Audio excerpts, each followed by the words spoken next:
Narendra Modi rose to power with overwhelming support from India's burgeoning middle class. This demographic, characterized by its aspirations for upward mobility and economic stability, saw in Modi a beacon of hope. They saw in him a leader who understood their aspirations, a promise of economic growth and a brighter future. Modi's vision resonated deeply with their dreams of better job opportunities, improved infrastructure, and a more prosperous life. His government's initial years were marked by bold reforms and ambitious schemes aimed at propelling India onto the global stage. Initiatives like Make in India and Digital India were launched with much fanfare, promising to transform the economic landscape. However, the recent budget announcement has struck a discordant note, leaving many middle-class Indians feeling betrayed and questioning their faith in the Modi government. The budget, which was expected to provide relief and support, has instead introduced measures that many find burdensome. The budget, touted as a roadmap to economic recovery, has instead been met with a wave of criticism and disappointment. Analysts and citizens alike are scrutinizing the fine print, trying to understand the implications of the new policies. From changes in capital gains tax to increased levies on investments, the budget seems to have hit the middle class where it hurts the most, their wallets. The financial strain is palpable, with many expressing concerns over their future savings and investments. The budget seems to have hit the middle class where it hurts the most, their wallets. Families are now re-evaluating their financial plans, cutting down on expenses, and worrying about their long-term financial security. The very segment of society that propelled Modi to power now finds itself grappling with the ramifications of policies they perceive as unfavourable and out of touch with their realities. The sense of disillusionment is growing, with many feeling that their trust has been misplaced. The question on everyone's mind: has the Modi government turned its back on the very people who propelled it to the top? As the middle class navigates these challenging times, the relationship between them and the government remains strained, with the future uncertain. One of the most contentious aspects of the budget has been the changes to capital gains tax. This has stirred up a storm of reactions from various quarters, especially among investors who feel targeted by these new measures. This tax, levied on the profit made from the sale of assets like stocks and real estate, has been a bone of contention for investors across the country. The changes have not only affected the wealthy, but also the average investor who relies on these gains for financial growth. The government's decision to tweak the holding period for long-term capital gains and increase the tax rate for certain asset classes has been met with widespread condemnation. Investors argue that these changes are short-sighted and could have long-term negative impacts on the economy. For long, capital gains tax has been a tool for the government to encourage long-term investments. By offering lower tax rates for assets held for a longer duration, the government aimed to incentivize investors and inject stability into the market.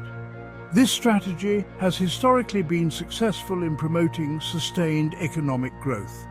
By offering lower tax rates for assets held for a longer duration, the government aimed to incentivize investors and inject stability into the market. This approach has been particularly beneficial for those planning for retirement or saving for their children's education. However, the recent changes seem to contradict this approach. The new policy has created uncertainty and confusion among investors who are now reconsidering their long-term investment strategy. The increase in the tax rate for certain asset classes has sparked fears of capital flight and a dampening effect on investment sentiment. Many fear that this could lead to a slowdown in economic activity as investors seek more favorable conditions elsewhere.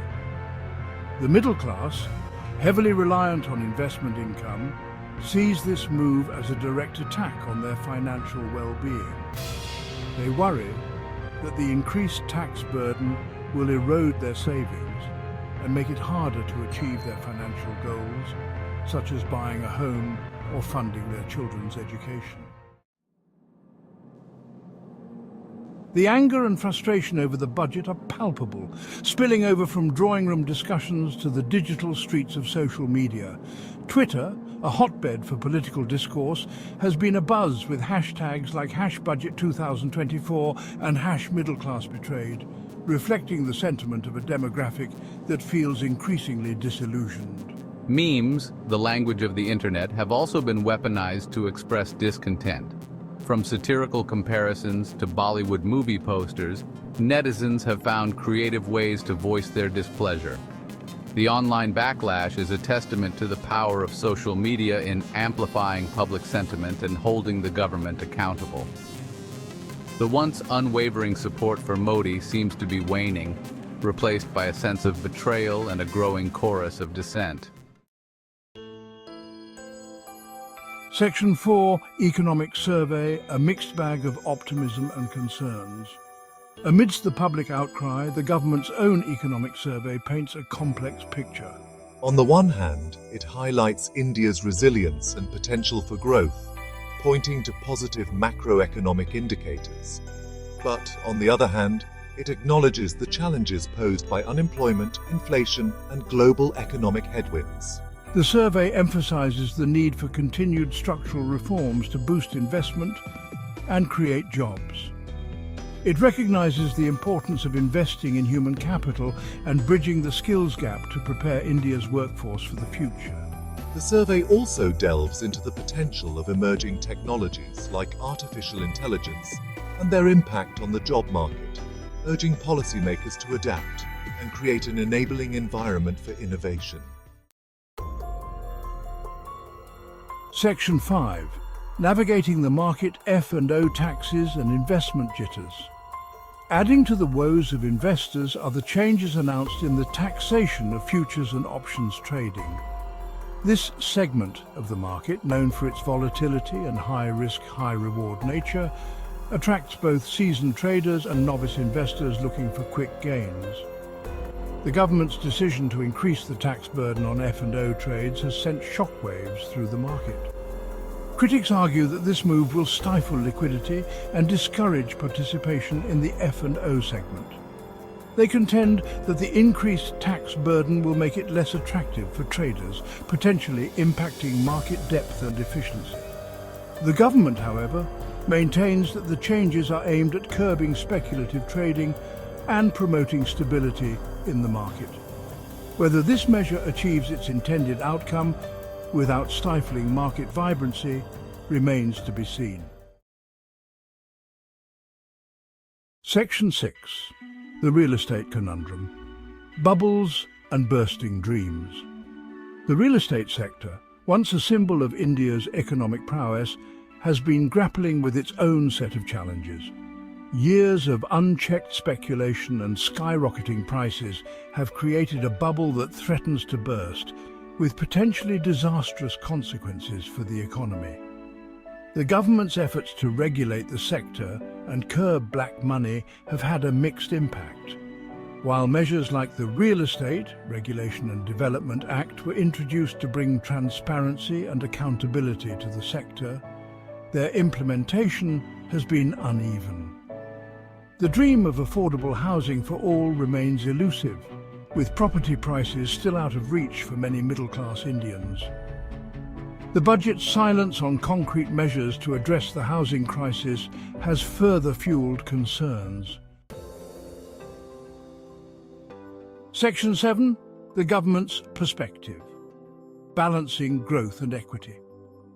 This section delves into the intricate balancing act that the government must perform to ensure both economic growth and social equity. The government, facing a barrage of criticism from various quarters, has staunchly defended its budget. They argue that the budget is a necessary step towards fiscal consolidation and long-term economic stability. Critics, however, are not convinced, questioning the potential impact on the average citizen. Government officials maintain that the changes in taxation are aimed at creating a more equitable and sustainable economic model. They believe that a fairer tax system will help bridge the gap between the rich and the poor, fostering a more inclusive economy. The increased revenue, they argue, will be utilized to fund social welfare schemes and infrastructure projects that will benefit all sections of society. These projects include healthcare, education, and public transportation, which are essential for improving the quality of life for everyone. The government also emphasizes its commitment to creating a conducive environment for businesses and attracting foreign investment.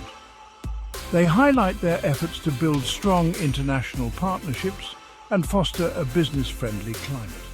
They point to reforms aimed at ease of doing business, reducing red tape, and promoting innovation as evidence of their commitment to economic growth. These reforms are designed to encourage entrepreneurship and support small and medium-sized enterprises. However, the question remains, at what cost? The public is concerned about the immediate impact of these policies on their daily lives.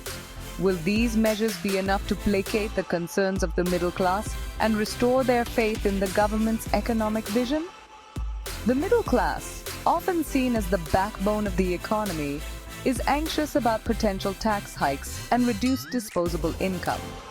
The government's challenge is to reassure them while pursuing its broader economic goals.